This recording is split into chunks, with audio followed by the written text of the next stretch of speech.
Hello, everyone. Welcome to Bat City Comic Professionals on Sunday night, which means it's time to wind down your weekend. As always, I am your host, Shannon, aka Small Press Shann, here to talk to you about all of this week's indie and small press comics. I know, every week I'm like, it's a great week for comics, but I had so many books that are some of my favorites out this week that it was almost like a fight between books, which one I was going to read first. I was so excited, and every time I would dig through my pile a little further, I was like, oh my god, this one's out too. So I'm super excited to jump into talking about comics. As always, though, we are winding down your weekend, so we have a bottle of wine to celebrate the occasion, and we are drinking Campo Viejo, which is a Tempranillo, which is my favorite kind of wine, I think, at this point. And we've had this before, but this particular bottle was given to us by our good friends and Bat Fan members, Daniel and Alicia, for my birthday. Yay! I know, I'm like, did I even cheer for myself for my birthday? I'm gonna do it. It's cool. And so my birthday was Friday. Thank you for everyone for being understanding for us closing the store, because it was my 40th. And a huge shout out to the Bradenton Marauders for letting me throw out the first pitch. That was super incredible. Awesome moment. And of course, a huge, incredible shout out to the wonderful man behind the camera right here, who is my favorite person on the planet, my husband, Matt, who made it all happen. He's the best. If you see him, tell him he's the best. Yeah. Because he is. And I'm going to get this shared so people know we're talking about comics really fast. Let's see if we're actually there. There it is. Oh my gosh, yes. Okay, so it is comic time. Comic time. What? If you are hanging out with us today and you're winding down your weekend, let us know, even if you're just drinking water, what you're doing to take a moment for yourself and relax this Sunday evening. And if you are reading some of this week's comics, let us know which ones were your favorites, even if they're not the small press and indie ones, even if they're your favorite book this week was on Marvel or DC. Drop it in the comments, because I'd love to hear what books you're liking, but especially want to hear about those indies. I'm going to take a drink of this wine to kick our moment off. It's just so good. Even with this freshly washed cup that almost tastes a little bit like soap, it's still such a good wine. I'm so excited. I'm so excited to have this wine. It's so yummy. I know. It's just great. That's the only reaction to have. So we've got a couple of books that are ending this week, but before we jump into those, I guess I should tell you things that are going on. This Thursday night, August 10th, is our ladies and non-binary nerd night. It's such a fun time. If you are over the age of 21 or over, and you would like to have a safe space to shop and hang out, that is this Thursday night. You will have all kinds of free reign of the store, but also we will be providing drinks and snacks. Maybe I'll bring my other bottle of this beautiful Tempranillo to the thing so people can try it out. I don't know. I might have to share that with some of these awesome people who show up for the night. But that is 8 o'clock on Thursday, August 10th. It's come and go as you please. So if you can't make it right at 8, that's totally fine. Just come on down and hang out with us. Or I guess me and whoever shows up. And then this Saturday coming up is our comic creation workshops here in store. So we will have a 11:30 time slot and a 3 p.m. time slot to come out and learn how to write your own comics. And that is for kids from age 6 to 18. So feel free to come out. And I know all of you adults always ask when the next adult night is. We will have one coming up soon. There is another big fun day coming up that we haven't released yet. So first place that you're going to hear this, August 19th, which is a Saturday, we will be out at the Bradenton Bombers bout. So if you are into roller derby, come on out. We will have a raffle going on for some really cool prizes. Plus, you get to check out the game. And coming up tomorrow, there'll be a link on our Facebook where you can buy your tickets, and the proceeds will go to Bad City.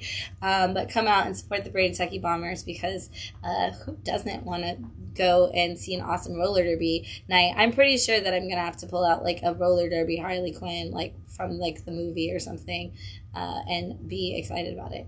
So yeah, it's gonna be fun. And then we've got coming up at the end of the month, we've got our creator night, and this is one we haven't done here in Bradenton yet, so I'm really excited. But if you are a current writer, artist, letterer, or somebody who wants to start getting into the industry to do those things, I would like to say, if you do it, even if nobody has ever seen or read your work, you're still a writer or an artist. So just know that you're not an aspiring writer, you're not an aspiring creator. You are, in fact, a creator of that kind. And you can come out and network with other people who do those things and kind of learn some different things, make new friends, find that artist or writer for your project. And that is going to be at the end of this month. So check our Facebook for that event, because it's going to be a cool time to get to meet other people who are in the same industry as you or want to be.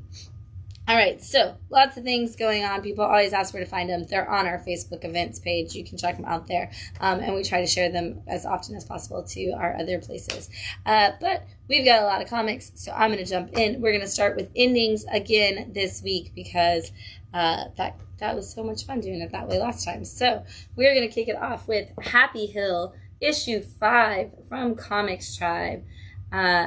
This has been one that I think the first week we were here last year, we got an issue, and we haven't seen one since then. So it's been about a year since the last issue came out. But this book it's crazy good, and just crazy in general. But it is mostly following a guy named Wyatt who wants to find the true story of the woodsman, who is known to is one of those urban legend kind of killers, and he lives outside of Happy Hill, which is an inn that people go to, and no matter what, if you go to Happy Hill, you're gonna be happy. And over the course of the issues, we have learned the reasons why and how that's possible. That you're always in a good mood at Happy Hill and nothing bad ever happens. Except the thing is that bad things happen to everybody that goes to Happy Hill, and we have seen a little girl who has been lost to different things. She's been taken by her in-laws, and they take her to Happy Hill. And now she's been trapped in this mess. And now Wyatt and his friend Mackenzie have also been roped into all of this. And in this issue, we actually get to see the backstory of how the Woodsman was created, and how the Woodsman will continue forevermore, if that is a possibility. This is, at the end, it does say thanks for reading volume 1, so I'm excited to see that we're going to get more of the Woodsman. If you didn't read Happy Hill, you should totally check it out. And it's one of those books where it's a small press book that has the thickest cardstock and the glossiest cover, and yet the book's still only $4.99. So it's totally possible to have good paper stock. This book is called Paklis. It's Paklis. And apparently this is technically issue 7 from Image Comics. And so this is a book that came out a long time ago, and they kind of just brought it back and finally concluded the arc so that they can bring us to a new story. And without having ever read this book, this kind of just feels like a one-shot that's going to set up a series for us. So there's a couple of things here and there where I was like, oh, I bet that was explained in the series that existed prior to this. But at least this is going to give me a good one-shot style entry into it. And we're following a couple of different characters. You think at the beginning that you're following this one character who's going through all of the motions of kind of trying to stop something and bring it apart, bring about some change. But then we find out that this person isn't the person that we think that we're following, and that there's a little bit of there's a major sci-fi story going on here, and and some time travel that has brought this character in, and who they are kind of like this person that's just going through different points in time and trying to stop some Skynet-y style stuff from happening. So if you're looking for something that you can get into, like I said, this is a great one shot that'll lead us into wherever this story is going next, even though this is technically issue 7 of a series that existed in the past. But oversized and a really great story about a character that, like, I want to go back and see if I can find some more of this story, because I really enjoyed the character and I want to see where they go in the future as this book maybe comes back, but also I kind of want to see where they went in the past. No pun intended, as they are a time traveler. Black Cloak issue 6 from Image Comics has wrapped up its first volume. They did say that there will be another volume, but it will be a little bit before we see it, because this is a creator-owned title. So, but if you are a fan of Saga, I will continuously recommend that you read that you read Black Cloak. This is putting us into a world very much like that, where we are following different kinds of supernatural creatures, and specifically the creatures we are following are working as Black Cloaks, and that means that they are detectives, and they are detectives for the whole universe. So they work with the mermaids, they work with the fairies, they work with these like draconian style figures. And in the very first issue, there was a murder, and we find out in issue 1 that this murder is actually the fairy king to be, I guess, the prince. And the person that is working as a Black Cloak is actually his former fiance. And so she has to do this investigation, and nobody pulls her off of it like, hey, this is a bad idea, because they know that she's the only one who also will have access to a lot of the things that they need. And so we've followed over the last 6 issues this investigation, and this issue is your standard, like, okay, we've been doing an investigation, now we're going to put it all together, and we're going to reveal all of the big moments, and we're going to throw some twists and turns and all kinds of crazy things in there that, like, you may have put together, but you may have missed this. And it was definitely one of those, like, perfect end of one of the, like, Sherlock Holmes standing there going, well, this happened, and then this and this and this and this and this, but that led you to this. And a great setup for us to get a bigger universe coming out of that in the future, possibly. Junk Rabbit issue 5 also ending this week from Image Comics and the Shadowline imprint. This has been such a fun ride. Such a good book. You know, we as a human race have destroyed the earth with trash, because that's what we do. And all of the rich people get to continue to live inside of dome cities, and anybody who's not rich is forced to live outside in the trash heaps. And they call it the sink. And there's these 2 sisters who have lived in the sink, and they've kind of been on their own. Like, as far as they know, their mom died when they were babies, and their dad has passed away years ago. So they have been trying to survive. And a murder happens in the sink, and they are forced to kind of do an investigation. And of course, they are going after the Junk Rabbit, who is the local hero that makes the people in the sink not feel like they need to bow down to the people in the dome cities. And you get a great conversation about where government can take things from this, and people standing up to it. You get a little mini rebellion, but you also get that, like, that, hey, there's a smarter way to do it sometimes than just fighting back in the same sense of how we've always done things. And you get a little investigation, you get some big movements, and you get a really, really great story. So if you did not read Junk Rabbit, I highly recommend this. The trade will be on sale October 13th. So if you're one of those people who wants to wait for a collected version of it, it will be on sale October 13th. But otherwise, you can come grab all of the issues, or go to your LCS and grab all the issues, and it's worth it because it's such a good story. All right, that's what ended this week. Now we're going to kick off we're going to count down the books to all the new number 1s. So first up, we've got Grimm, issue 12 from Boom Studios. This is the story of a girl named Jessica who works as a Grim Reaper, and she finds out that she's not supposed to be seen by people, but people can see her, and she seems to have like these weird things where like nobody else remembers the day they were born. They all remember the day they die, but she can't like remember the day she died. So she's like, I don't know if I even died. Her and her buddies end up going on this wild, crazy chase. But at the same time, the woman who is in charge of hell has completely destroyed everything. They've like tried to take over and take out the main Grim Reaper, and now all like nobody's dying and things are just a complete mess, and the only person who can save them is Jessica because of certain things about her that you learn over the course of the series. And as we get to this point, she has to make some big choices about whether or not, I'm trying not to show you spoilers, whether or not she's going to accept the power to save the world, or if she's just going to continue to be this reluctant hero that's like, I never asked for this and I don't want it. And we're starting to see some good changes in Jessica's character as she kind of grows, as well as seeing this universe get bigger and bigger with each issue. So if you're a fan of Something is Killing the Children, I definitely think this is like the closest thing that Boom has put out to that. But this is from our Tampa Bay friend Stephanie Phillips, so you definitely want to grab that if you are here. Up next, Nightwalkers issue 5 from Source Point Press.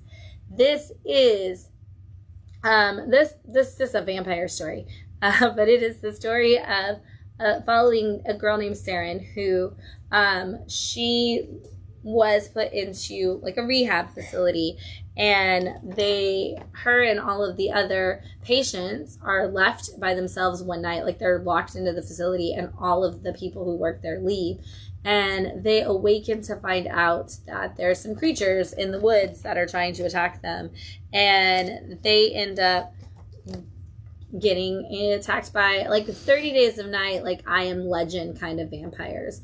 And so they end up having to break out of the facility and try to find a way to survive through the city. And now they've kind of brought in some other people along the way that they've met, just different survivors. And one of them that we've recently brought in just happens to be the guy that like was one of the people who made the decision to leave all the patients there. And so she's like, it's kind of hard to be stuck with this person who I don't really know why he would think that we didn't matter. And so she's kind of having these torn moments of like, do I want to help this person, or do I want to just like let this person fall by the wayside throughout this issue. And we learn a lot about the vampires and their ability to do different things in this issue. So for those of you who are fans of vampires, I definitely think you should pick this book up. Again, feels very 30 Days of Night.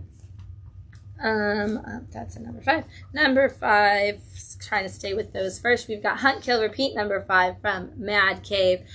This is one of my like favorite books on the shelf right now. I absolutely love this book, and it is the story of the Greek gods have decided that they're mad because they still exist, but nobody believes they still exist, and they really just want to make humans worship them again. And so they decide that they're going to just take over humanity and kind of enslave them by taking away everything that like gives them the free reign to think. So art, books, movies, music.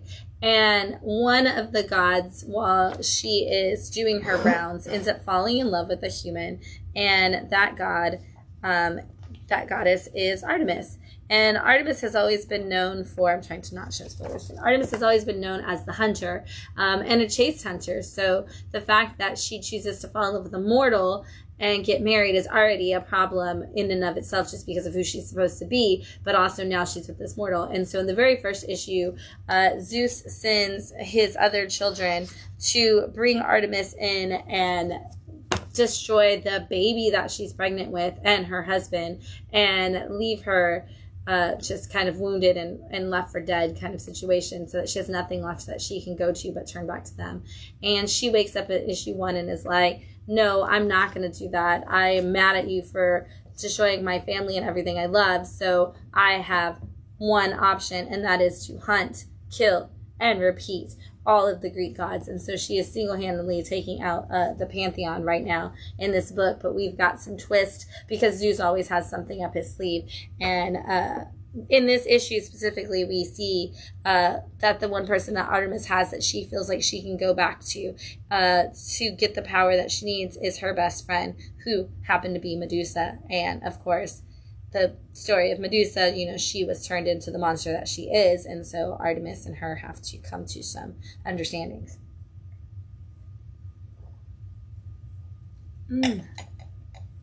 So good. Such a good wine. Up next, we have Order and Outrage issue 4 from Dark Horse. And this does say, hang on one second, this does say that this is the end of this volume. So I guess I could have put it in the endings. But this is the story of a young girl. Starts out as the story of the young girl, but she is obviously aged over the course of the story. But she sees all of the people from the Order come in and destroy her family and her livelihood, just because they don't have the same beliefs as this new government system wants them to have.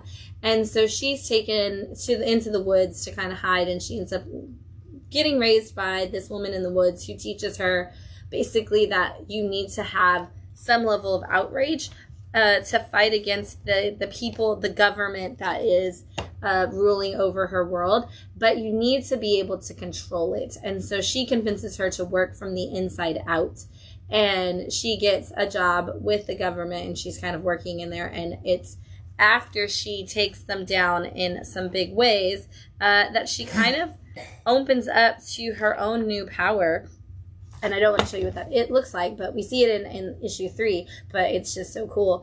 And so now she's kind of like, okay, well, I've done everything I could from the inside. Now it's time to just start a bigger, badder way of fighting back. And if I'm the only one that's going to do it, then I guess I have to do it well. And so we've just hit the end of the first arc, but I definitely recommend like you grab this. And honestly, this is Jim Starlin and Rags Morales making this book. So if you're a fan of like some of those like our time period classic comic creators, this is definitely one to grab as well. And for all of you Big 2 fans, it's a great jump into an indie comic because it does have such a well-known Big 2 people on it. Up next, we've got Exorcists Never Die, issue 4 from Madcave. This book has grown on me so much like over the course of it because I just love the characters so much. They are absolutely like such a great duo, and I love to see the way they discover more and more about themselves as the story goes on. But this story is about 2 people who work as exorcists, and that is kind of like Knights Templar people going through and like just battling different things. And they were supposed to take out this certain like boss battle that we're working towards, and each level of this place that they're going through has been riddled with a different sin, 7 of the deadly sins, acting in a different way. And so we've gone through a couple of them, and in this one, like I think we've gone through sloth and lust and one other one. But in this one, we are seeing greed. And I love the take on greed that they've given it, because instead of it just being like, oh, don't you want these riches? It's like, no, like I can give you anything you want. And over the course of the book, we've learned that one of the characters has been always so much like my career. And this is why like they didn't work out together, is because this one character was just like, I just care about my career. I want to get advancements. I want to do well. And greed kind of shows you what it is that you would want and how it can keep going and how it can satisfy you to like keep pushing yourself to be greedy for whatever it is that you want. And the way that it beats them is that it like turns you into a statue that then it collects and thrives off of your greed forever. And the way that they end up battling this is the other person sees what they've always wanted, and what they want is something that isn't greedy, and greed could never give them. And it kind of helps them open up their eyes to the things that really matter in life and the things that can matter between us. And it was such a beautiful moment that it really I was like, that was so amazing. But I have to show you this, because each time they battle these different sins, they call on different like angelic powers, and it's almost like throwing out a Pokemon. because you get like this big like whoosh like moment where it all comes out, but you always get these crazy double page spreads where they show off what the god, like the angel power looks like. And so it's just a lot of fun and a great series. And again, the emotional development of these characters is why I think we live in this like narrative driven world for comics right now. And we just see so many good stories like that. But this one is doing such an extraordinary job of showing off characters that you got to check it out. Fence Redemption issue 3 from Boombox, which is the teen imprint from Boom. This is volume 2 of Fence.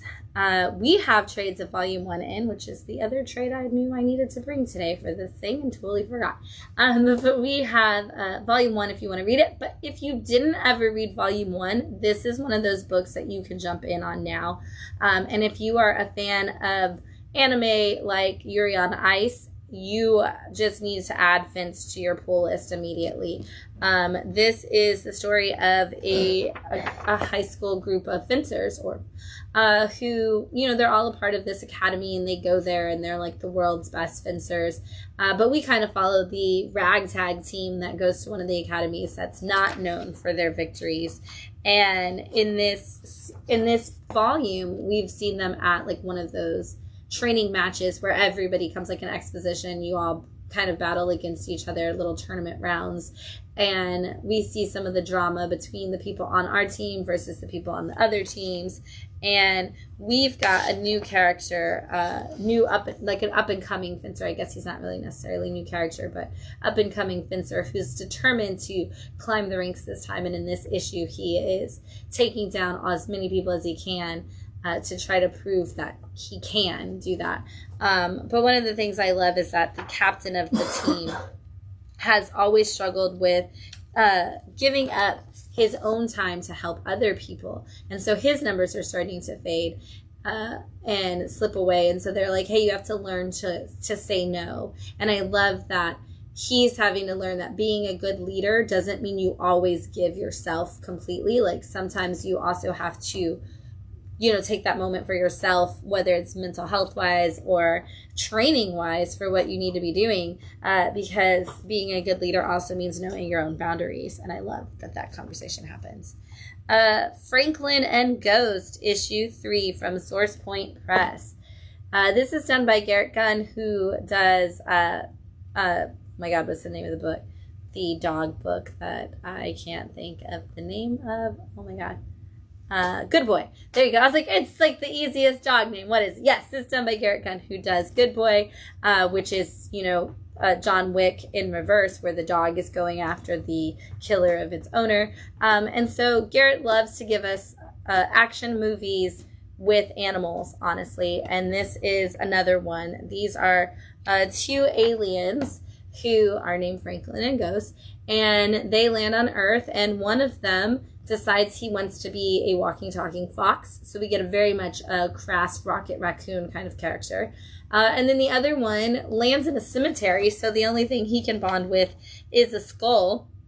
And now he is a floating skull, and the 2 of them are on this buddy cop kind of adventure and don't know any of the rules of Earth and don't really know what's going on and are making some terrible choices. Like in this issue, or the issue right before, I think, they go into a bar and he's just sitting in there trying to order drinks at this bar, and they're like, you're a talking animal? Like, that's not a thing that exists in the world? Like, where did you come from? Like, what is going on?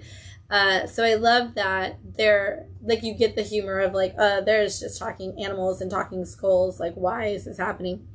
But we find out that somebody is, like, there are people on their trail, and so we've got a woman that is now teamed up with them, and really, she's not on their side. She's trying to bring them in, but they're like, hey, we've got this hot lady friend on our side now. And so the adventures just get a little crazier and crazier as it goes on. So if you liked Good Boy, if you would like to see more Rocket Raccoon style adventures but made for adults, this is definitely a book for you. And we're only 3 issues in, so now's the time to jump on it.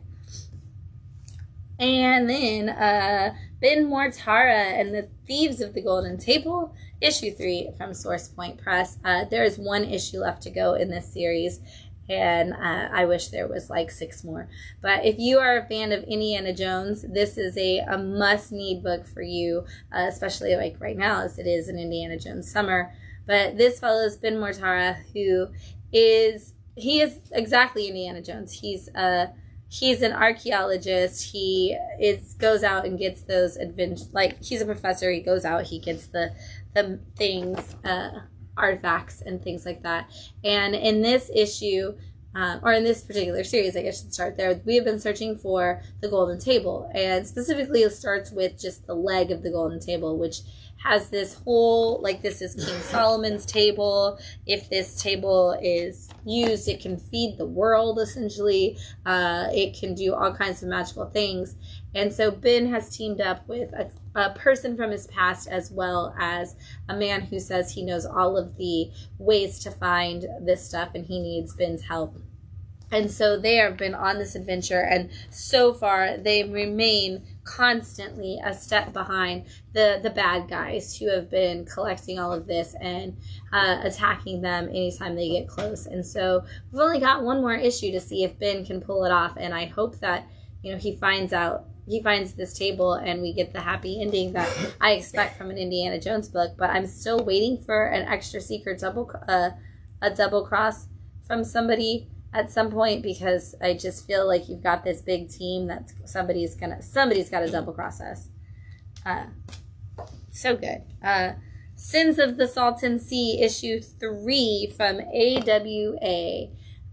This is like the perfect action movie plot line for anybody who's needing a good action movie in their lives. This is about a guy whose brother is a thief, and the guy's like, he used to be one too. They used to run all their big attacks and things together, and he's like, oh, I'm gonna go on this one last thing just because my brother says, like, oh, it'll get him out. Like, he's like, I just need you, you're the best, I need you to go on this one last heist with me. And when they go on the heist, everything goes wrong, and only one person makes it out, and it is the brother who's already retired, and he is got the loot, and the loot is in fact not money or guns or drugs or anything that you would normally see in this, but it is in fact 2 people. And who these 2 people are very important to the guy that they stole from. And so we see that all right, we've got to get on the run, we've got to do this thing, they're coming after us, retaliation, and all kinds of great twists and turns. So like I said, if you are looking for a very well-made action movie, this is going to hit in all the right places for you. So well done, and such a fun story, and fun in like an action movie kind of way, not fun in like anything positive happening, because so far it's just actually kind of sad, but in a good way, action movie style. I'm gonna take another drink.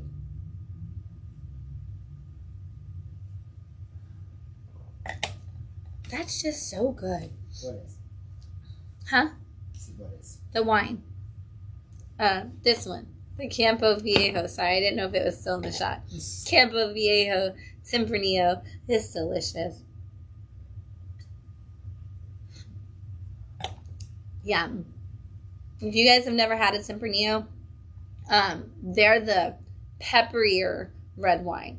There's like no sweetness to most Tempranillos, and they're full-bodied spice, honestly, which is what I love about them. They have a blackberry. This is cherry. This says it's red cherry, and it's all red fruits, but it is vanilla and spices. Is like, it's a balance, they say, between fruit and spices, which I think is true. But it is the spiciest of the wines. Up next, we've got The Curse of Cleaver County Part 3 from Source Point Press. And this is your classic slasher. This is, like I Know What You Did Last Summer, Scream, all of those kind of put together. Obviously, a little Friday the 13th in this cover. But this is the story of a girl who lives in Cleaver County, and if you know the Source Point universe right now, they're really building up a lot of stories for Cleaver County and all of the crazy things that happen in there. But this is a girl who's in college, and her friends come home, and they're supposed to go and, stay there and have this big party. But what they find out is that somebody has murdered her brother. And they're like, okay, well, we need to keep this under wraps, and we need to keep you safe. So you guys go stay at the cabin that the family owns out in the woods. And so now we've got, a group of college kids getting drunk and doing stupid things in a cabin in the woods. I love this because it clearly says double-page death spread on it. And there's a killer on the loose, and they've been warned, the Hook horror of Harlow is back. That is so crazy to say. And so we are getting that who is gonna die next kind of thing. You're gonna fight for your life. There's a secret backstory of how this curse came to be, and we get a little bit of that in here because this is our issue 3, so of course we've got to get a little bit of that twist into the story. Honestly, if nobody made it out alive, I wouldn't be surprised, because this is definitely your standard slasher. And Garrett Gunn is also writing this as well. And I talked to Garrett after issue 1 came out, and I was like, oh my gosh, tell me that you really are just going with I Know What You Did Last Summer and all of your slasher vibes that you put in that issue 1. And he was like, oh my god, yes, I love 90s horror movies, I love 80s horror movies, I just love cheesy slasher films and all of the teen angst that gets killed along the way. So expect this to fit into all of those categories, because it definitely does. We've got Good Deeds, issue 3 from IDW and their originals imprints coming up next. And actually, no, it's not on the originals. That is a lie. It is on the Dark Spaces imprint, which is the Scott Snyder imprint at IDW. So this is issue 3 of Good Deeds. And yes, so if you didn't know, Scott Snyder has his own imprint at IDW for a thing called Dark Spaces, which is just basically showing us places in the real world that bad things or horror things can happen. So he's kicked it off with Wildfires, which was about a group of people who were prisoners who had to work in the wildfires of California, and all of them trying to Ocean's 11 their way out of that, and all of the bad things that came with it. And now we have moved to a new creative team who are in St. Augustine, Florida, which is the oldest city in America and one of the most haunted places in the world. And we are following 2 different groups. We have a reporter who, what we've learned about her is that she wrote one of the biggest breaking stories of all time. And then her source was found to be unreliable. And in issue 3, we finally learn the whole backstory with that, which is really good. But so she's basically been burned and is working the cheesy beat reporter of go get out there and show us your pink, fluffy, happy stories. That's all we're going to allow you to cover. And they send her to St. Augustine for the celebration of, another century of the city existing being met. And while she's there, she meets a mother and daughter who have also just moved to St. Augustine, and they're going to open a diner. And on her first day and their first day in town, some bad stuff happens at the diner, and it opens up this fact that there is a little bit of darkness looming in St. Augustine, and not just because of the horror, but also some things going on with the people there. And so each issue has kind of given us a little bit more detail, but we're still kind of totally in the dark of where all this could go. We just got that moment where they talked about about Good Deeds and kind of led us to why this book is called that. And I love this book because I really, really don't know where it's going to go. And I don't know what's wrong with the town and the people. And I don't know if something really, really dark is going to happen, or maybe it's just going to kind of be oh, people are bad. you can't really tell, and I love that for this book because it does kind of leave you on the edge of your seat with the suspense. So if you're looking for a good suspenseful in real world and for Floridians in Florida story, definitely grab Good Deeds. It's so well done, and I cannot wait to read more by that creative team. Christopher Chaos, issue 2, or the long name of the title, The Oddly Pedestrian Life of Christopher Chaos, issue 2 from Dark Horse Comics. And this is the newest Tiny Onion book, which is, it came from James Tynion's Substack, and now it is in print. But Tate Bromble, who does the House of Slaughter books for James, is the one who's writing it. So this is the story of Christopher Chaos, who is essentially Victor Frankenstein in the modern times in a young boy's body. And he has all kinds of mathematical powers, essentially. And so he's very good at math. He can break the world down into equations. He's one of those that, like, literally, like, if you've seen A Beautiful Mind and, you know, the way that, like, math shows up on the screen as he's mathing it out, you kind of get that situation with Chris. And in issue 1, he is following a boy that he thinks is really cute into, like, the woods to try to start a conversation with him. And a cult-type group of people attack him. And we learn a lot about the boy very quickly. And it also gives us a lot of information about what is going on in this town.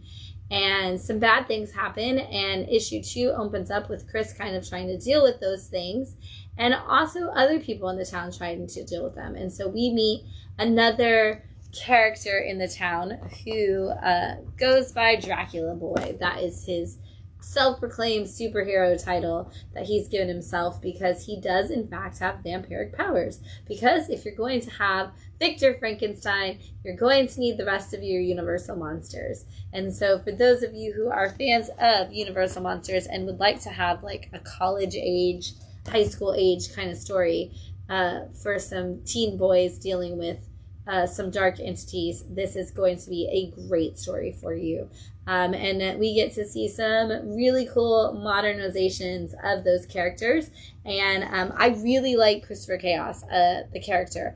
I really want to see what he does, because he is one of those people who's so embedded in his science brain that he can't really understand the rest of the world. And so it's great to see him try to piece how the world works together while he's also trying to figure out, like, the mathematical way to reevaluate everything he knows about life. So great concept from James and Tate for this book so far, and I can't wait to see what they do with it.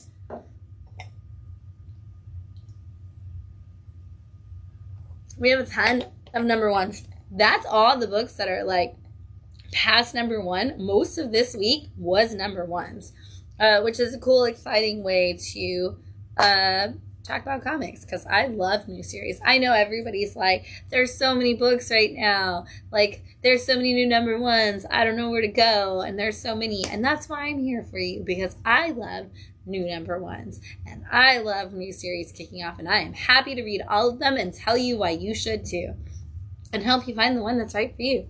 So first up, we've got Quest issue 1 from Image Comics, and this is such a fun concept. This starts with, I always say fun, and then I'm like, tell you this really terrible, tragic thing that happens. I know, and I'm like, so it's a really fun book about how everybody dies. Sorry. This is a really great story, I should say, about a couple that is getting married, and they're celebrating this happy thing where they're uniting their 2 kingdoms, and they both actually do love each other. And so it's like, hey, I really love my husband. I'm happy to like be marrying him, and it's going to be this great and beautiful thing. Here's page 1 where you see that. And then here's page 2 where giant godlike monsters show up and destroy everybody and everything. And they take the king to be the husband, the bridegroom. I just like that word. So they take him, and everybody's like, oh my God, what do we do? Like, and they're like, well, the best thing to do, like, you know, the one family's like, well, the best thing to do is like to organize a group. Like, we'll get our armies ready. We'll focus on the strike. We'll figure out where those people could have taken him. And his parents are like, no, the best thing to do is act right now, because like they just stole our son. Like, you can't wait forever. And our bride is like, I'm not going to wait for any of you. That's my husband. I'm going after him. And they're like, you can't do that. You're a woman and you're the queen to be. And she's like, well, as the queen to be, I can do whatever I want. And I'm going to go after my husband. And so this is going to be her quest to go out without anybody's approval and just her bodyguard and try to save her husband from these evil monsters, creatures. And anytime a woman literally has a scene where she says, I don't care what you say, I'm going to do this awesome thing where I kick everybody's butt, I'm automatically in. But I love that they built so much of this universe so fast and gave us these like awesome kaiju-esque like gods, and I want to see her destroy everything to get the person she loves back. Also, I'm pretty sure there's going to be a love triangle. So if you're a young adult novel fan, you're going to probably... this kind of feels like almost like The Selected and a couple of those books to me in the writing style, if you are a young adult novel fan, because it's just any of those. But really, it feels like The Selected because they're like in the castle and she's like, I have to do this good thing. I'm totally in, and I cannot wait to see where these characters go. The Sacrificers, issue 1 from Image Comics. This was a free comic book day. We had a preview of it, which was such a great choice for them to put out because so many people read it and were like, I need this book and I don't even know what is going on. So here it is, issue 1. You can figure out tiny bit more of what's going on with this issue, but we are building out a very big world from Rick Remender in this book. And it starts out with a family of bird-type creatures who are sitting down for dinner, and one of the sons comes up to the window because he was not invited to dinner. And they're like, the dad's like, how dare you? Like, don't make your mom look at your face. Like, go back to the barn. And he's just so, like, mean and evil to the son. And we don't really know why, because that's just how the story starts. And then as soon as it's like the younger sister comes out and is like, oh, it's going to be okay. Like, I love you. You're loved, brother. Don't feel bad. As soon as we get that little bit of a story, it switches to a completely different group of people. And we start following a young girl who has fire for hair. And I love that. And she is studying, and we find out that she's basically like the princess or the goddess of this realm. And she's like, I don't know why I need to learn all these things. And they're like, you need to learn them because, you know, if you don't learn about the past, you're doomed to repeat it. And then she ends up sneaking out to go see her dad, who is talking to his mistress. And he's very much like a Zeus kind of guy who's like, oh, well, I'm married to my wife, but I have all of these mistresses and I do whatever I want. And then I do the God thing and keep the world turning. And so she's like, hey, I know it's the night of the big, like the gala. I'm going to go. And he's like, you can't go. And she's like, well, I'm 18 now, so you can't tell me no. And he kind of is like, really, like, this is for your best interest. And then it flips back to the birds, and we learn that every family must provide a sacrifice. And that they have come to collect the sacrifice from the bird family. And we see how that plays out. And so we don't really know how these two things connect. Like, honestly, if you told me they weren't even from the same world, I would believe you. But I can also see how I think this will patch together. But what a great issue 1, because you built out a big solid world, possibly 2. You gave me all of these characters. By the end of issue 1, I was like super concerned with multiple characters who I was like, okay, this is my, like, I want to see, like, I hope this character has a better time. I want to see where this character goes. I'm obsessed with this character, like all kinds of different things like that. And I just really wanted to know about all of them. And then you left me with enough questions. And so I know we have a ton of, Rick Remender fans out there from things like Black Science and Deadly Class and things like that. But an X-Men, anything he's ever worked on. But this right now for me is the best start that I've seen from a Rick Remender book. And I'm super intrigued to see where it goes.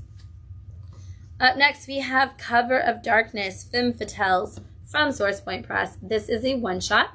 No, you do not have to have read Cover of Darkness to read it. Nor do you have to read Cover of Darkness when it restarts to be a part of it. But this is a one-shot that features 3 stories about different horror females. So if you have read Cover of Darkness, it's kind of focused in that Universal Monsters world. This starts out with a girl who lives in a village, and her dad marries her off to the king of the other village, and she hates him, and she doesn't want her daughter that she has with him to have to go through the same experiences that she has. So she hides the daughter from him, and he sacrifices her, and she ends up becoming, in the worst possible way, and she ends up becoming a very famous horror character. I'm not going to ruin it for you because I was like, oh, I did not realize that's what we were doing. And then we get a Phantom of the Opera retelling, where Carlotta essentially is who we're following, and we see some stuff about the Phantom and learn some different things. And there's 4 stories in here. I said 3. And then we see the story of a young girl who's really into the devil and the things that he does, and she is trying to build a connection with him, and her parents are not in favor of that, and we see how that works out for her. And then the last story is called The Bride, and it is about a woman who gets married, and they basically some really bad things happen on like her first night of marriage, and she is forced to find her way to go after the devil himself. So some crazy stories. If you are a fan of horror, you're going to recognize a lot of these characters, and if you don't know anything about horror, but you want to know more about them, here's some really good ways to get some quick stories that bring about characters that are famous in the Universal Monsters and the horror world beyond that for you. And again, don't have to read anything else from Cover of Darkness to understand that story. I'm going to take another drink.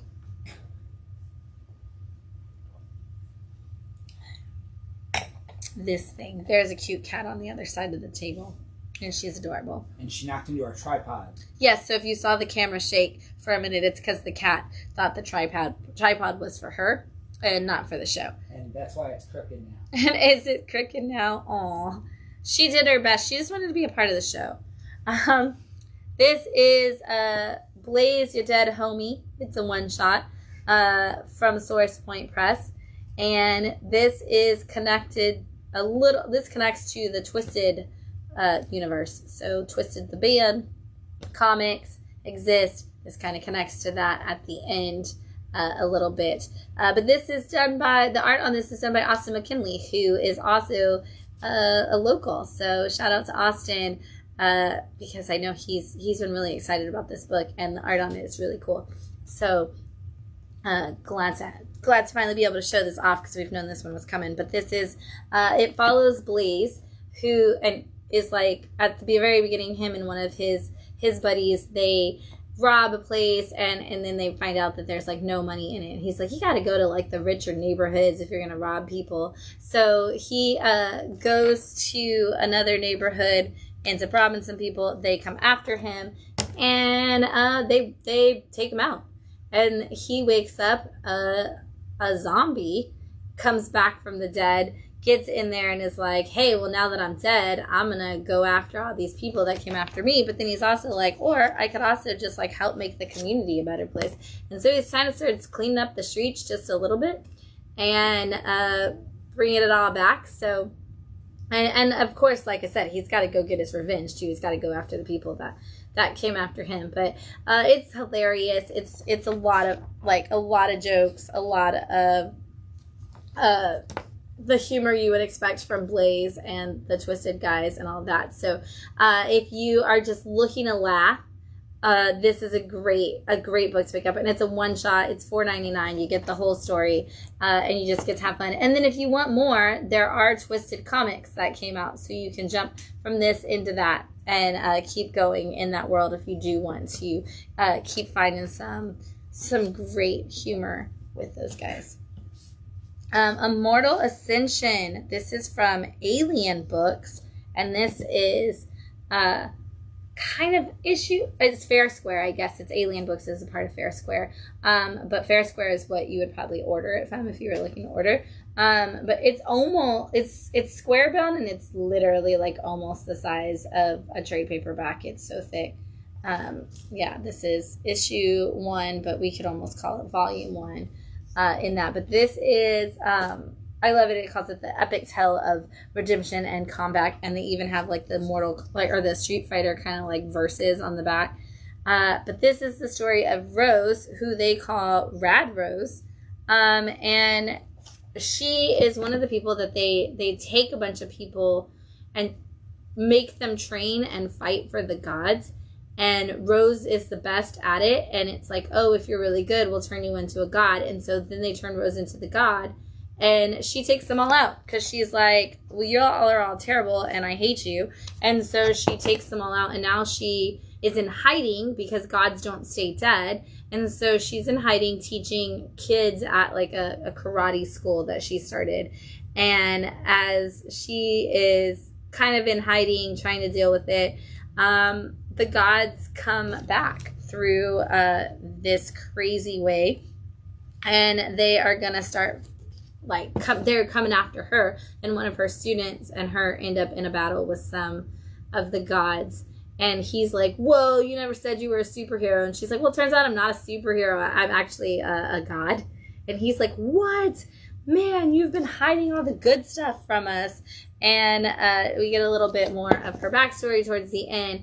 But she is definitely going to take everybody out and fight all of these awesome people, and I love it. This is great. So this is the comic debut of David Chisa, who is a writer and a cinematographer and a musician.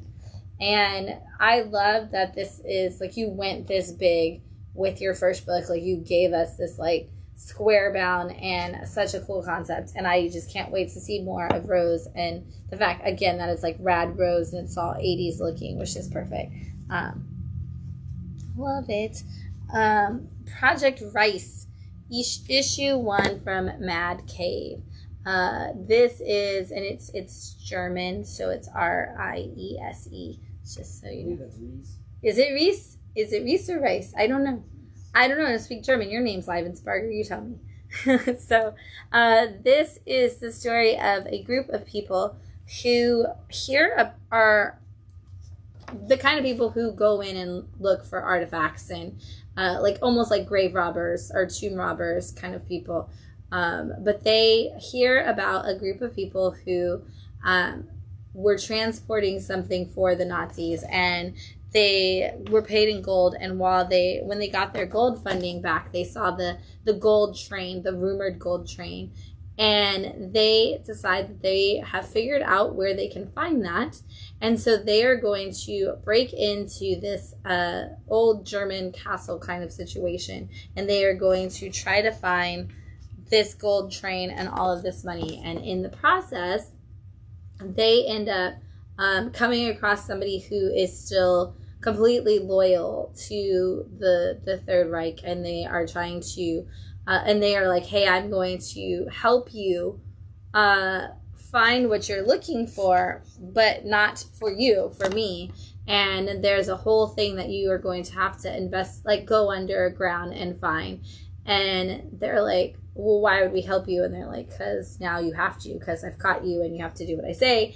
And so they go in there, and they're on this mission now to try to find this special project and possibly lead to their own demise. But they do find this place that's only been fabled to exist, and they are kind of excited about it, even though they're being forced to do it, and it's already starting to show some like really creepy, crazy things that are going to be underneath this underground place that they're at. And so this is kind of like possibly going to be like the Temple of Doom kind of version of it, where we're going to go into this room and we think we're hunting some artifacts, but there's going to be some monsters and crazy things that are hunting us in this little special place.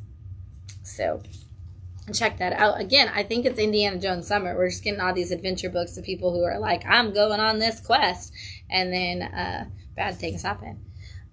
We have Hope, issue 1 of volume 2 from Source Point Press. Is a huge Source Point week, which I love to see.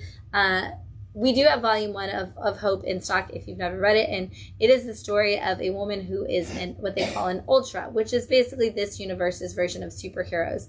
And she is a mother, and she's, a mother and a wife, and she's been a superhero like on the underground, because in this society you have to register to be a superhero, and she's never done that. And that's illegal, and so she's been caught, and all these bad things happen at the end of volume 1. And volume 2 opens up with her husband being in the hospital, and he is remembering the time when he met her and the great moment that he had meeting her in the bar. And then we get a flashback of a little bit later when an ultra attacked them in a park, and we kind of see Hope coming up to that person, like coming up to the realization that like she is an ultra and she wants to do more. And then we see where that kind of led, and then we see where that's led him. And so honestly, there could never have been a better way to do an issue 1 of a volume 2, because you got all of the whole issue is him waking up in a hospital and seeing flashbacks of their entire relationship, and essentially the point of the whole story. So if you didn't read Hope volume 1, grab volume 2 issue 1, and you're gonna get a whole entire recap episode essentially from this issue, because and in a non exposition dump kind of way. And so this is such a great way to show you everything you need to know for these characters to go forward in this story, and then also show us like who the husband is, because he's an IT guy and he works for a company that was going to try to stop, like they are basically the ones who like created the ultra registration system and are trying to like stop them. And so you get everything you need to know about where this story has been and where it's going all in one issue. And so what a great first issue for a second volume. Good job. All right, we've got Hellboy and the BRPD 1957. This is one of those Hellboy universe books that just, from Dark Horse, that just kind of expands a little bit on the Hellboy world. And so this is Hellboy and his crew in 1957. And they have just learned that a place that they have been, has been on their records all of these years that people keep turning in reports of, may in fact actually have the monsters and the creatures that they didn't think that it had. It's like, oh, we've had a lot of reports on this. We think there's something to it. Like, we're going to send you to check it out. And they're like, we've all checked this place out before. There's nothing there. And of course, they go to check out this place one more time, and there is in fact something there, and they find this whole subterranean layout that they've never investigated before, and they do find some creatures living under there. And of course, being that it's an issue 1, Hellboy gets his butt handed to him a little bit for a while in there. So if you're a fan of Hellboy, you don't want to go back and read everything, but you like the movies and you just want to see some cool stuff, this is definitely a great way to jump in. I'm going to take another drink.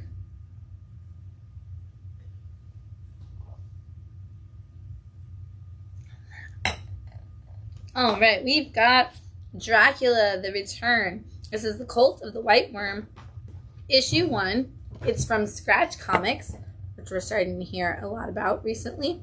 And this is literally called the Stokerverse, which I'm excited because that means to me that we're going to get more exciting Dracula books. I'm always in for Dracula books. But this has one main story which is the return of Dracula and the Cult of the White Worm. And we see basically this is where Dracula was. This is what happened to him. This is how he decided to basically become a vampire, and that connection point of like how he returns into this human and how he's going to bring himself back. Classic Dracula story all the way around. If you are a fan of Dracula, like, you're gonna love it, especially if you like, it is the Stokerverse. So if you're a fan of like the actual Dracula story and you want more of that, then you're definitely gonna need that. Look at these like crazy like Dracula moments that they got. I'm like, let's just like bite into this story with some art that's just classic Dracula grossness, and it's wonderful. But there is, at the back, there are 2 more stories, and one of them has to do with Renfield, and it's called In Fear We Trust, and it follows a psychiatrist who takes people in and is like, oh, what's your biggest fear? And then exposes them to that fear in the worst way possible. Like, he's like really excited because a guy says he's afraid of piranhas, and he's like, I cannot wait to dunk him in a tank full of piranhas. And so it's like, you're not helping these people at all. Bad things are happening. And then somebody finally asks him what his fear is and kind of like gives him a taste of his own medicine. Great. Honestly, I think it was my favorite story of the 3 that are in here, because it was so outlandish and yet so crazy awesome at the same time. And then the last story is called A Mother's Love, and it is about one of the brides of Dracula, kind of, sort of. It's a woman who was turned into a vampire when she was pregnant, and so because of that, she kind of constantly just has babies, because you're always in that state forever. And so she basically develops a bunch of children for Dracula, and this is somebody doing an investigation on that and coming into it in the worst possible way. So yeah, if you're a fan of Dracula and anything in his mythology, this is going to be a great one for you. I know it does talk about on the back like a Dracula board game, so you might see this, like some of these are going to be connected to probably some role-playing games, but not in the story form at all.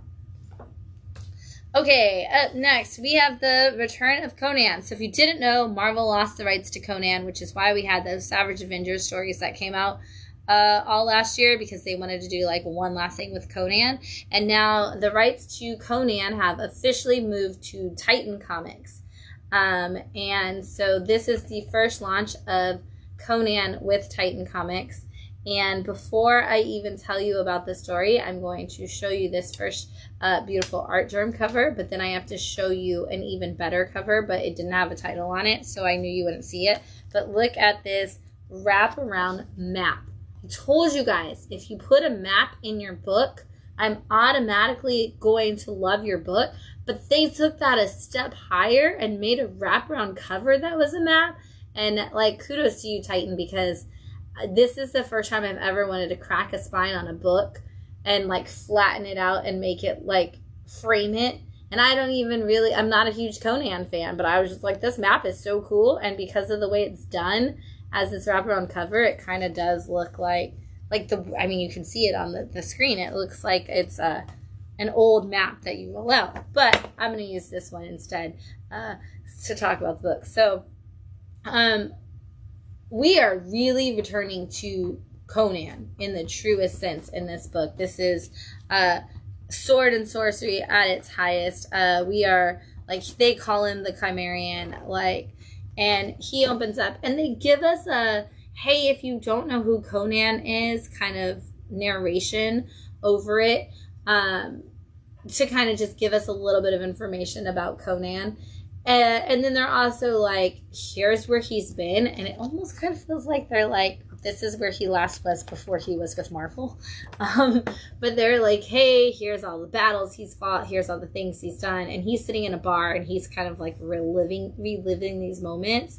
And then while he's sitting in there, a woman rides into town and she's like, hey, you all need to leave, and there's an army that's marching your way, and they're going to kill you all. And they're like, we don't believe women. Like, you don't know what you're talking about. And she's like, I am a warrior and a scout, and I'm telling you, you're all going to die. And they're like, no, we're not. And she's like, well, it's too late anyway because they're already here. And, of course, they're soldiers who have been cursed, essentially zombies.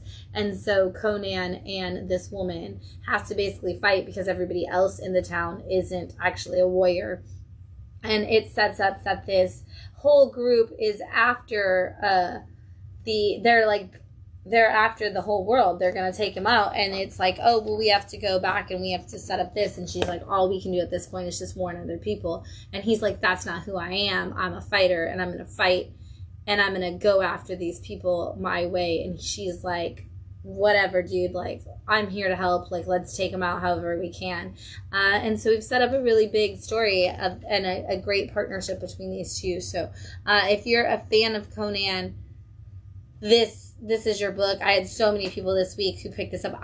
This is like, these 2 issues like might be all that I left because so many people were like, I got to check out that new Conan. So grab it if you're a Conan fan. I mean, there's literally like 10 out of 10. The Conan franchise is in good hands.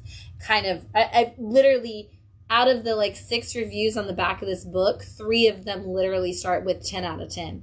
So Conan fans, here you go. Grab it and get into it. But if we're going to talk about Conan and those kinds of stories, we also have Fire and Ice, issue 1 from Dynamite Comics out this week. And this is your Frazetta verse. I know Sarah Frazetta is like on it as a consultant.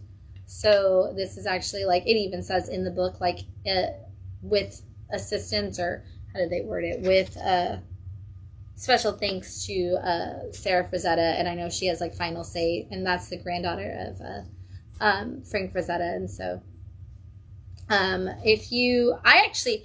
honestly, like, I am usually like, the sword and sorcery books are like too much for me. It's Bill Willingham who does Fables, writing it, and usually I'm like, sword and sorcery, that's like a lot for me. And I read this and I was like, this is actually like I can't wait for issue 2 because it's so cool. But it starts out with a group of people who are camping in the woods and they're hunting, and they're like, oh, well, we are on this hunt, and they're like, and their teacher is telling them, like, basically, like, there's the fire realm and the ice realm, and all of us who live in between it will someday die, because when a great wolf and a great this creature, you know, go to fight, like, the people who are in between, like, the things in between them will die. I think it's a tiger. But they're like, they'll die because everything will be destroyed in the process of their fight. And the kids are like, well, then why do we even bother going on the hunt? And he's like, because you can't not live your life because you know that eventually you'll die. You have to take on everything and you have to experience it. And then some bad things immediately happen. And we find out that the people from the ice realm have a witch that they're working with, and the queen of the ice realm is trying to keep her power, and she's trying to rule over them. And so she is taking sacrifices to this witch. And we find all of this out by seeing the women of the fire realm, who we learned the queen of the fire realm used to just actually be one of the people who lived in the jungle. And so they are hunting down and following after these people who have come in and kidnapped people. And we kind of see how the fire realm is like, we are just of the land and we go wherever our energy can be consumed. And I don't want to show you what happens next. And the ice people are more like rigid and structured.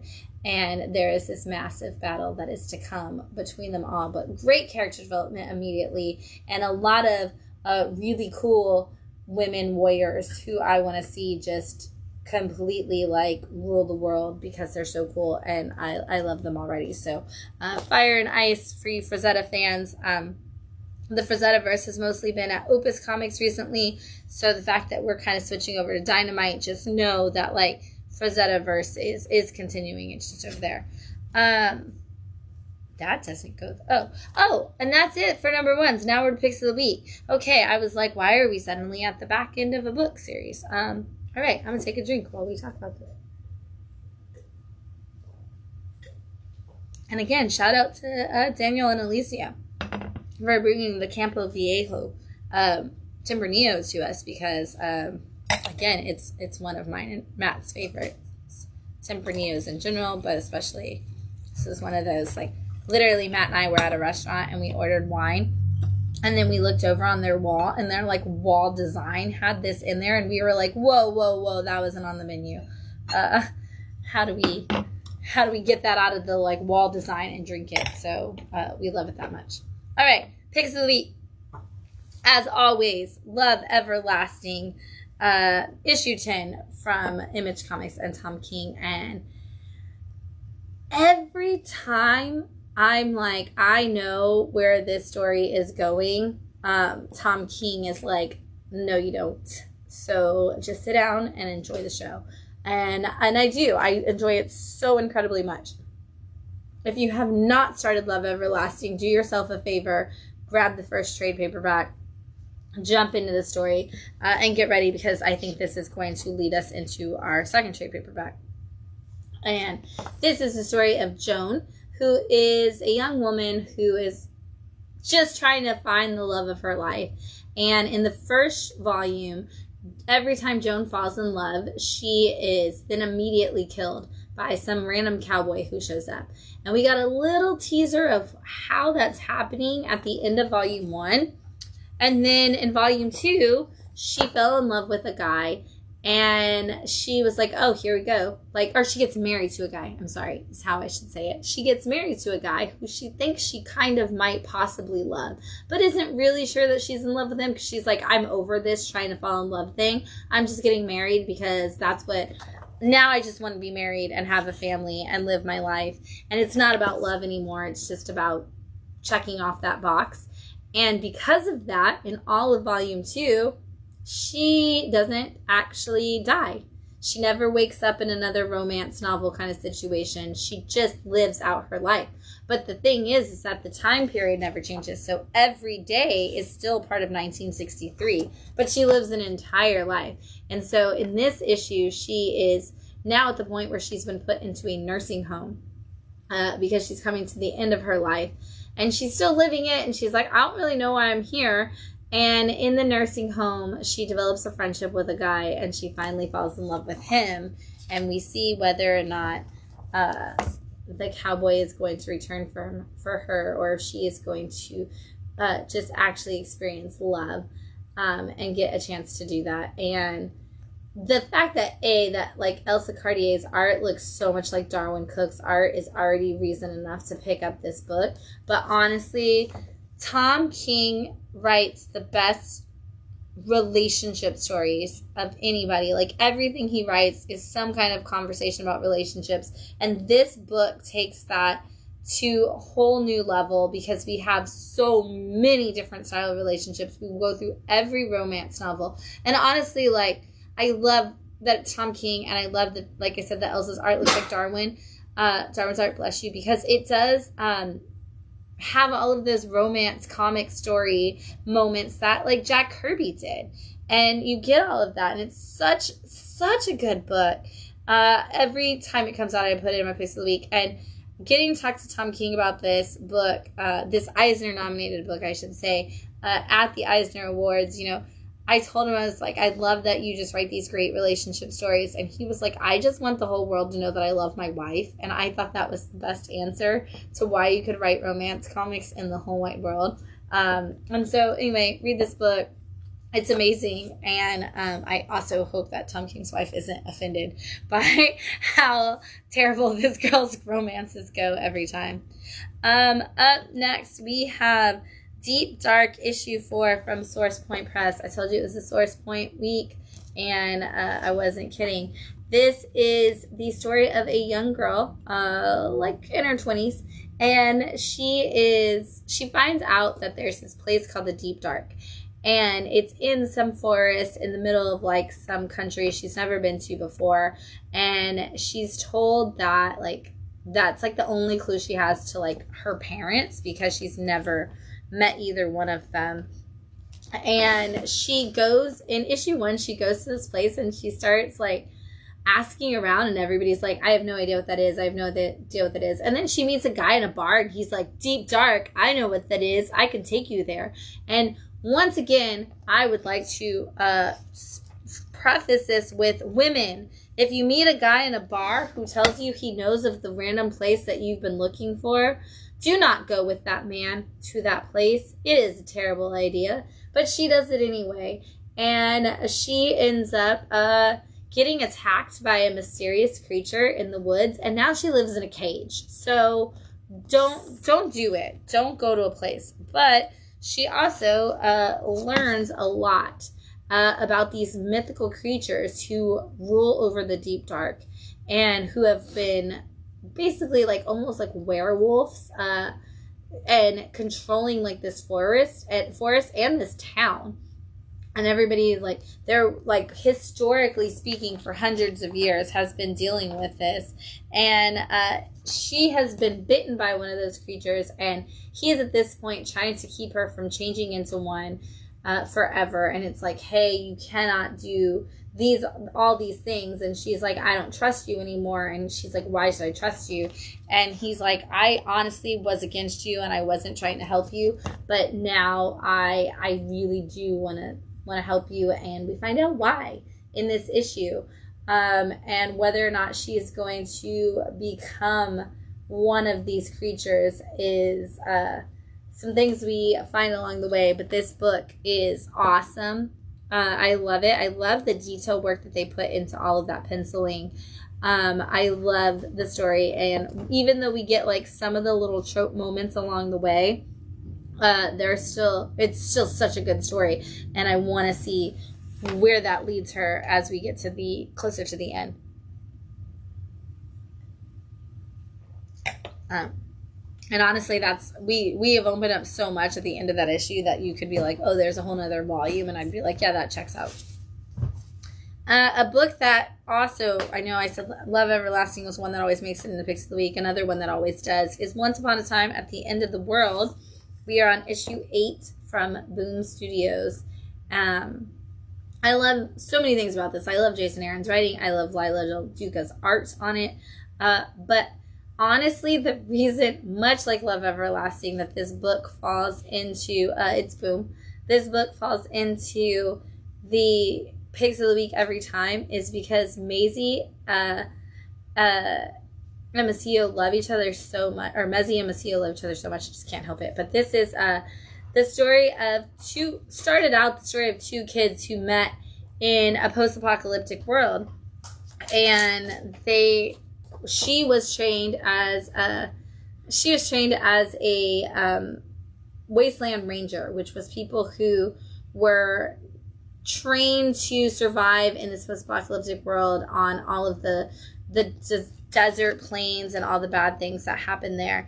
And they met, and Masio lived in a tower, and he was an inventor, and he had just been living like nothing bad had ever happened on the outside world. And so he was this force of positivity, and she was this force of, she considered realism, but he considered negativity. And they have kind of like brought the best of both of those things out in the other one over the course of time. And now they have built their own utopia within this wasteland with her survival skills and his inventor skills. They have built this perfect world, and they've built this world where everybody is allowed to love everybody in the way that they need to and want to. And their whole thing is like, every time that they talk about anything, they're like, I love you. Like there's this scene like right here where they get into this fight and they talk about like something, and he's just like, I'm sorry, like I'm responding because of this and this and this. And she's like, I'm responding because of this and this. And they're like, that's not really how I feel about you, and I want to kind of make that clear. And they just like work their problem out so beautifully and wonderfully that it's just a great way to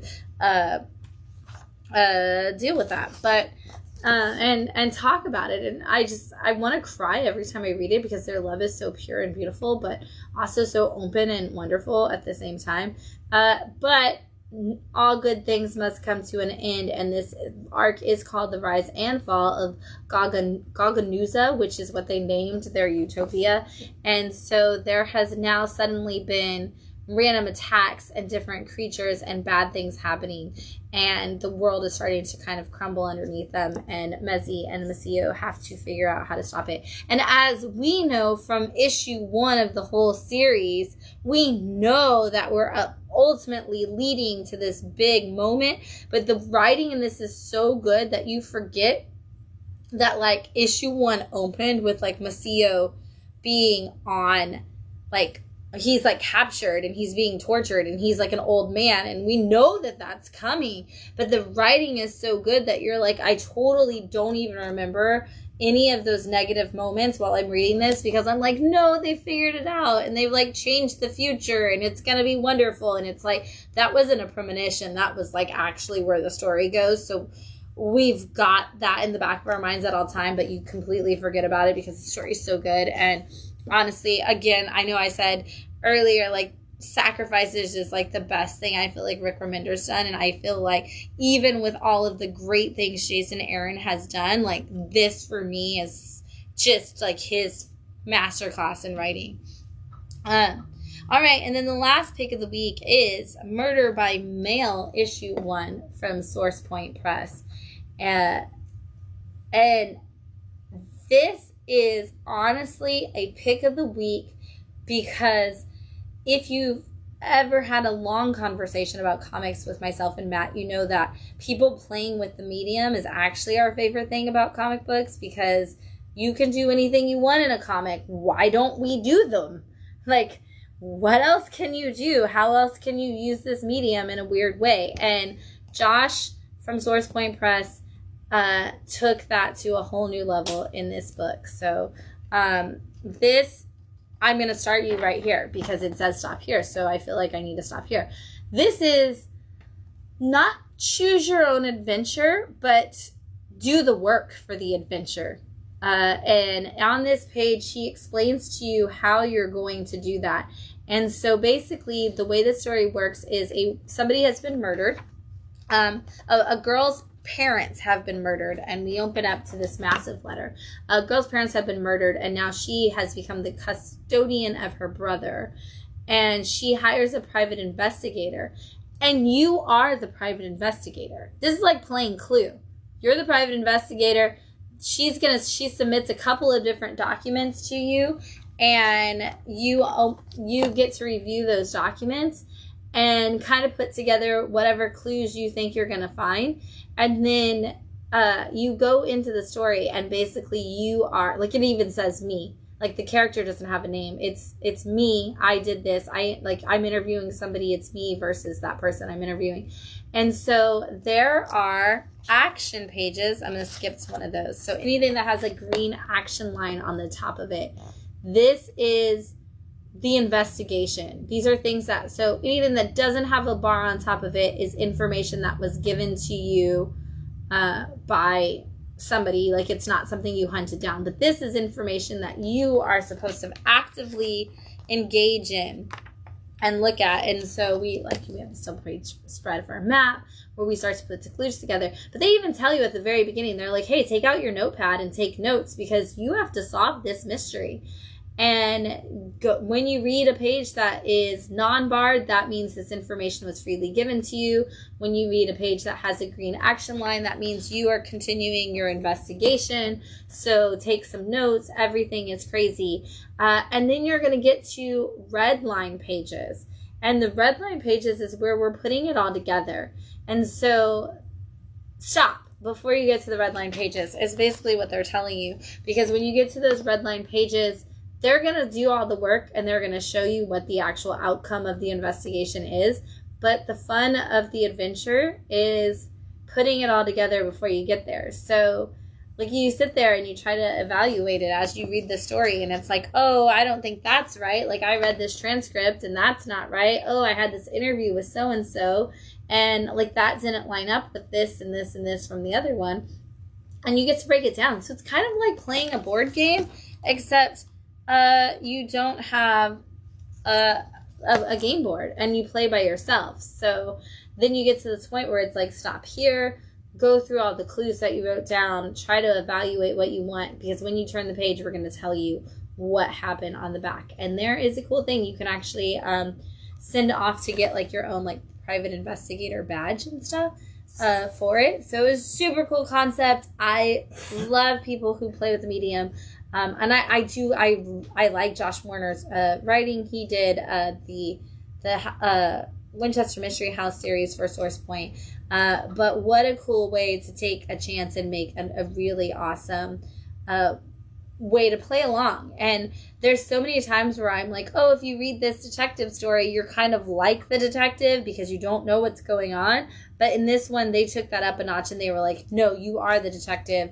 This is told from your point of view. You put the clues together and see if you can solve it before you turn that last page. And then the next issue will be a different investigation, which is really cool because now I have a job. I'm a private investigator. So I love that. Such a fun experience. I literally saved it for the last book I read so that I could actually sit there because there is a lot to read and I wanted to take it in and write it down. And I love that they tell you to write it down and not highlight things because my literary criticism brain was like, oh, I should just highlight all the different things that are different. Also, like Clueless, I wanted to just go through and highlight all the dispositions and stuff. Or depositions, not dispositions. So... but I wanted to definitely evaluate everything, and it was so cool and fun to do. All right, so we got a lot of books in stock and just a couple of trades this week. So this was kind of a catch-up week for those who have lunar distribution for Source Point. So we had a couple of back issues come in at the same time. So we had issue 3 of The Deep Dark come in. We also had issue 2 of Franklin and Ghost. We've got Black Adam's issue 2 of Night Terrors, which means Black Adam is done for Night Terrors. That's wrapped up because all the Night Terrors series each get 2 issues, except for the Night Terrors proper, which gets 4 plus 2 one-shots. Magneto got a new series out this week. This is issue 1, and this is the 50th anniversary of Howard the Duck cover, which I'm super excited about. More to come on that 50th anniversary of Howard the Duck for sure. X-Men issue 25 as a part of the Fall of X. If you didn't read the Hellfire Gala issue of X-Men, what are you doing? Grab that issue. If you are an X-Men fan, you need to be reading that immediately because this is the issue that will change the Marvel Universe forever. Or at least the X-Men Hickman verse for right now. So check it out. Iceman is back with Astonishing Iceman issue 1, also part of your Fall of X story. What If has a whole new series that's going on. It's the What If Dark series. And we've got What If Dark Venom. And this is that one shot. It's from Stephanie Phillips. I love that Stephanie Phillips is just picking up all of the old Donny Cates titles right now. It's so great. She's on Cosmic Ghost Rider. Now she's moving on to this like What If Dark Venom. Love that for her. Last Ronin Lost Day special. So this is a one-shot within the prequel story of The Last Ronin. Ninja Turtles fans, this is just a time to be. This is the time to be a Ninja Turtles fan. Like, let's be honest. Like, we have Last Ronin, we have Sophie Campbell's beautiful ongoing TMNT, we've got the Saturday Morning Adventures, we've got the Armageddon game, we've got the new movie from Seth Rogen. Do not spoil that in the comments, because I have to take Matt to see that like tomorrow. I'm so excited. But it's a great time to be a Ninja Turtles fan, and all of the toys everywhere for Ninja Turtles fans. It's so great. Adventures of Superman John Kent issue 6 as a part of your Dawn of DC. Everybody's been like, oh, Dawn of DC went on a complete hiatus for Night Terrors. I'm just here to remind you that that's not true. It didn't. There are still titles coming out. You should grab them. Steelworks issue 3, also part of your Dawn of DC. The Superman family is still going strong. Amazing Spider-Man. This is an annual, kind of. It's part of the God storyline that we're launching. But of course, I had to bring this cover because look at this adorable black cat. She's perfect and wonderful in every way. Perfect. Spawn issue 344. Night Terrors, Poison Ivy. This is her issue 2, so this is her wrap up. And this is a crazy cover that I know was like really a lot for a lot of people this week. Moon Knight issue 26. Look at that cover. That's gorgeous. I love it. We've got Fantastic Four issue 10. We've got Doctor Strange issue 6. I feel like this Doctor Strange book is just flying out. Night Terrors Joker issue 2, also his wrap up for his Night Terrors. I love that Poison Ivy and Joker both have similar Night Terrors where they just like have ordinary lives, and that's the worst that they could possibly imagine. Night Terrors Batman issue 2 to wrap up his story. We've got City Boy, also part of the Dawn of DC with issue 3. I know this has been really popular, like new character, new series. The Sandman Universe Special. This is Thessaly issue 1, and from James Tynion, who has been rocking the Sandman universe. So get on that. Warlock Rebirth issue 5. If you saw Guardians of the Galaxy 3 and you were like, I don't know who Adam Warlock is, you should be picking up Warlock Rebirth to figure that out. Peacemaker Tries Hard issue 4. Coinciding with your Peacemaker TV show. Ravager Night Terrors issue 2. Wrapping up Ravagers, Night Terrors. The Scarlet Witch issue 7. Can we talk about the world's best cover? If I'm picking best cover of the week, it is 100% this one, and it is 100% because it's the Wizard of Oz Scarlet Witch cover. It's everything I love wrapped into one. Can I flip it over? Yep. Okay, thank you. Look at that gorgeousness. It's your birthday. It's my birthday, right. My favorite character, my favorite movie, put them together on my birthday. It was a great issue. I love it. It's wonderful. And she goes through the whole, like, Wizard of Oz story. Oh, stop it. It's great. Justice Society of America, issue 5. Jeff Johns writing about the Justice Society. Gargoyles, issue 8. Look at the most adorable Tony Fleecs cover. Oh, my God. So good. It's Fleecs and Force. Is it actually Fleecs and Force, or is it just Force? Now that I said that, I'm like, you didn't even tell me. Oh, because Dynamite is at the back. It might just be a Trish Forster. Nope, it's both. Tony Fleecs and Trish Forstner together. Your Stray Dogs team giving you this cute Gargoyles Stray Dogs cover. Walking Dead Deluxe, issue 68. If you've always wanted to know what The Walking Dead look like in color, there it is. Star Trek Defiant, issue 6. Tales from Nottingham, issue 6 from Madcave. So if you're a big fan of Nottingham, this is how that story continues for you. Parker Girls from Terry Moore, issue 9. Robotech back this week with a Rick Hunter story, issue 1. And then we got a couple trades in stock for you. Like I said, we have Hope Volume 1 in stock. I forgot to bring it, but we do have Finn's Volume 1 in stock. We've got a new graphic novel from Oni Press, Soggy Landing, all about a group of people who have to deal with some magical cultists trying to take over their city, a city that used to be an island paradise and now doesn't stop raining, and they are going to start a revolution to try to save that. We've got Blue Beetle Graduation Day in stock. So this is the newest series of Blue Beetle.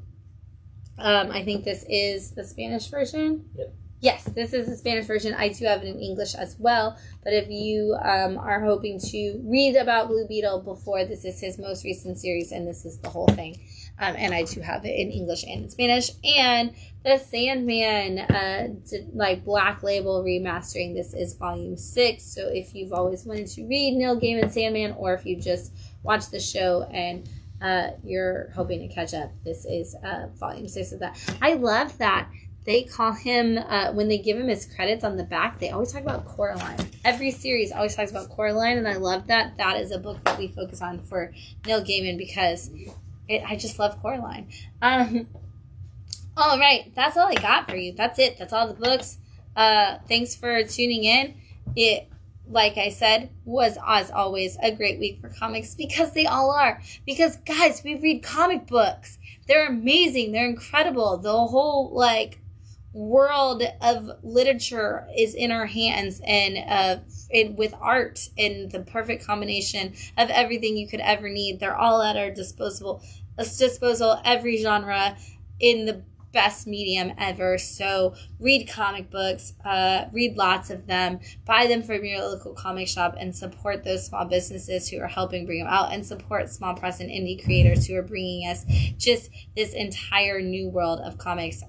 We will see you on Wednesday for New Comic Book Day, and of course I will see all of the ladies and non-binary nerds for Nerd Night on Thursday at 8 p.m. Until then, happy reading. I'm Small Press Shann. I'll see you later. Bye.